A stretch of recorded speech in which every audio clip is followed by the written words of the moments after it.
তোমরা শুনতে চেয়েছিলে না বিটিএস কেন আমার জীবনে এত বেশি প্রভাব ফেলছে? তাহলে শোনো তোমরা। যেদিন থেকে আমি জিন নামক এই মানুষটাকে চিনলাম, সেদিন থেকে কেউ আমাকে অসুন্দর বললে আমার মন খারাপ হয় না।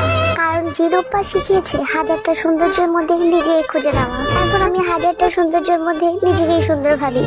আরে এই মানুষটার জীবন কাহিনী যেদিন থেকে শুনেছি, সেদিন থেকে নিজের উপর আর কোনো অভিযোগ নেই।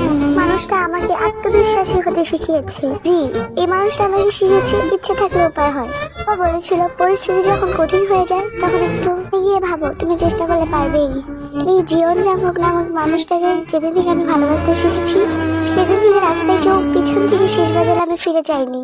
কারণ জীবন সাহেব বলেছিল রাস্তায় কেউ শেষ বাজালে তুমি পিছন ফিরে যাবে না, কারণ তুমি একজন মেয়ে, কোন কুকুর না। যে হোক, তিনি আমাকে শিখিয়েছেন হাজারো কষ্ট বুকে নিয়ে হাসতে। সুগপ্পা এই মানুষটা আমাকে শিখিয়েছে যে তুমি কিছু করতে চাও তাহলে তোমাকে কঠিন পরিশ্রম করতে হবে।